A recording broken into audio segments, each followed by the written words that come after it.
سن 2 ہجری میں علماء کرام کہتے ہیں یا اس کے قریب قریب زکوٰۃ فرض ہوئی۔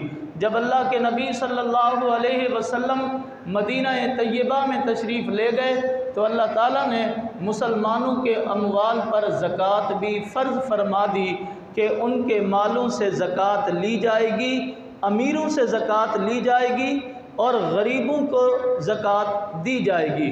بخاری شریف کی حدیث ہے، اللہ کے نبی صلی اللہ علیہ وآلہ وسلم نے حضرت معاذ کو یمن کی طرف گورنر اور حاکم بنا کے بھیجا تو آپ صلی اللہ علیہ وسلم نے حضرت معاذ سے فرمایا کہ تم ایک کام یہ بھی کرنا کہ تؤخذ من اغنیائہم وترد الی فقرائہم، ان کے امیروں سے مالداروں سے زکوٰۃ لینا اور پھر وہ زکوٰۃ ان کے غریبوں میں بانٹ دینا، فقراء میں بانٹ دینا۔ تو امیروں سے، جن کے پاس مال ہے، جن کے پاس دولت ہے، جن کو اللہ نے نوازا ہے، جن کو اللہ نے دیا ہے، ان سے لی جائے گی اور لینے کے بعد غریبوں میں تقسیم کر دی جائے گی، بانٹ دی جائے گی۔ کن سے لی جائے گی اس کی بھی پوری تفصیلات ہماری شریعت کی کتابوں میں موجود ہیں، اور جن کو دی جائے گی ان کی بھی پوری تفصیلات شریعت کی کتابوں میں موجود ہیں۔ زکوٰۃ دینا یہ کامیابی کی ضمانت ہے۔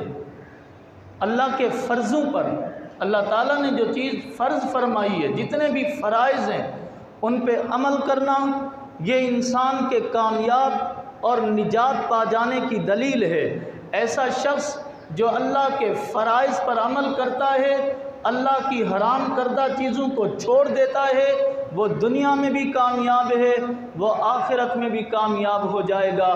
وہ دنیا میں بھی اللہ کی رضا کو پائے گا، وہ آخرت میں بھی اللہ کی رضا کو پائے گا۔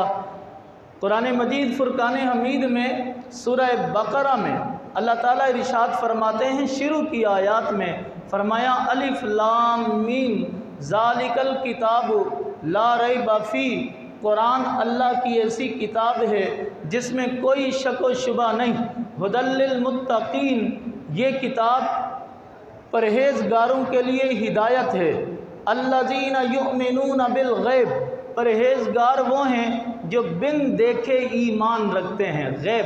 غیب اسے کہتے ہیں جو ہمیں نظر نہیں آتا، جو ہمیں نظر نہیں آتا اسے غیب کہتے ہیں۔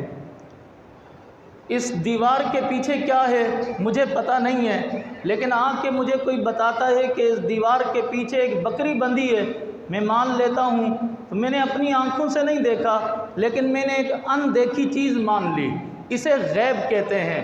اہل ایمان بھی ان دیکھی چیزوں کو مانتے ہیں، جنہیں آنکھوں سے دیکھا نہیں اسے مانتے ہیں، اور اس میں سب سے بڑی مثال اللہ کی ہستی اور اللہ کی ذات ہے۔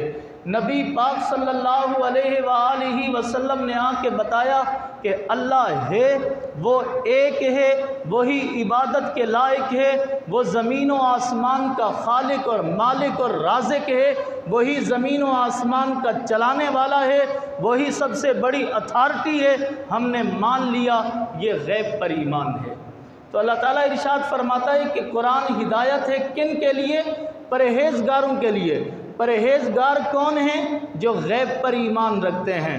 اچھا، غیب کی دوسری مثال دوں تو جیسے قبر کے معاملات ہیں، ہمیں شریعت نے بتایا، ہمیں دین نے بتایا کہ جب مردہ قبر میں رکھ دیا جاتا ہے تو فرشتے اس کے پاس آتے ہیں، سوال جواب کرتے ہیں، وہ سوالوں کے جواب دیتا ہے، پھر اس کی قبر کو وسیع بھی کر دیا جاتا ہے، اگر نیک ہو دراز اور روشن کر دیا جاتا ہے، اگر برا اور بد ہے تو اس کی قبر کو سکیڑ کے تنگ کر دیا جاتا ہے۔ جتنی قبر آپ کھود کے آتے ہیں کتنی چھوٹی ہوتی ہے، لیکن اسے اور چھوٹا کر دیا جاتا ہے، اگر وہ گناہگار ہو وہ قبر آپس میں مل جاتی ہے، اور اتنا مل جاتی ہے آپس میں کہ مردے کی دائیں طرف کی پسلیاں بائیں طرف آ جاتی ہیں، بائیں طرف کی پسلیاں دائیں طرف آ جاتی ہیں۔ ہم نے کبھی دیکھا نہیں دیکھا، آنکھوں سے دیکھ بھی نہیں سکتے، کوئی کیمرہ بھی نہیں لگ سکتا، لیکن اللہ اور اس کے رسول صلی اللہ علیہ وآلہ وسلم نے بتایا اور ہم نے مان لیا، اسے ایمان بالغیب کہتے ہیں۔ ایسی چیزوں پر ایمان لانا جن کو ہم نے دیکھا نہیں ہے۔ اللہ تعالیٰ فرماتا ہے متقی ہیں وہ لوگ جو غیب پر ایمان لاتے ہیں، وَيُقِيمُونَ الصَّلَاةَ اور وہ نماز کو قائم کرتے ہیں، وَمِمَّا رَزَقْنَاهُمْ يُنْفِقُونَ اور ہم نے جو انہیں رزق دیا ہے اس میں سے زکوٰۃ بھی دیتے ہیں۔ آگے ان کے متعلق فرمایا اولئک علی ھدی من ربہم واولئک ھم المفلحون، یہی لوگ سیدھے راستے پر ہیں اور یہی لوگ ہی کامیاب ہوں گے جو ایمان رکھتے ہیں، نماز پڑھتے ہیں، زکوٰۃ دیتے ہیں، اللہ کے فرائض پر عمل کرتے ہیں۔ قرآن کہتا ہے یہ سیدھے راستے پر بھی ہیں اور یہی کامیاب بھی ہیں۔ تو میرے مسلمان بھائیوں، کامیابی کا راستہ یہ ہے کہ ایمان لانے کے بعد، ایمان کو قبول کرنے کے بعد، اللہ اور اس کے رسول کو ماننے کے بعد، اللہ اور اس کے رسول نے جن چیزوں کو فرض قرار دیا ہے ان پہ عمل کرو، اور جن کو حرام قرار دیا ہے ان کو چھوڑ دو، اور جن کو فرض قرار دیا ہے ان میں سے ایک زکوٰۃ بھی ہے۔ زکوٰۃ ادا کرنے والے کامیاب ہیں۔ 18ویں سپارے کے آغاز میں اللہ تعالیٰ ارشاد فرماتا ہے قد افلح المؤمنون، اہل ایمان کامیاب ہو گئے، مومن کامیاب ہو گئے۔ کون سے مومن کامیاب ہو گئے؟ کون سا وہ مومن ہے جو کامیاب ہو گیا؟ آگے قرآن ان کی تفصیل بیان کرتا ہے الذین هم فی صلاتهم خاشعون، جو خشوع و خضوع کے ساتھ، توجہ کے ساتھ نماز ادا کرتے ہیں۔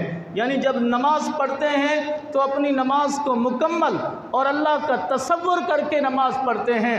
الذین هم فی صلاتهم خاشعون والذین هم عن اللغو معرضون، اور جو بیہودہ باتوں سے اپنے آپ کو محفوظ رکھتے ہیں۔ والذین هم للزکاۃ فاعلون، اور جو زکوٰۃ دیتے ہیں زکوٰۃ۔ یہ اہل ایمان کامیاب ہیں، نماز پڑھتے ہیں، اپنے آپ کو بیہودہ باتوں سے بچاتے ہیں اور زکوٰۃ ادا کرتے ہیں۔ زکوٰۃ اللہ تعالیٰ ان کو کامیاب قرار دے رہا ہے۔ تو کامیابی کے لیے یہی تو چیزیں ہیں، نماز پڑھی جائے، زکوٰۃ دی جائے، رمضان شریف کے روزے رکھے جائیں، اگر استطاعت ہو، خرچہ ہو، پیسہ ہو، بیت اللہ کا حج کیا جائے۔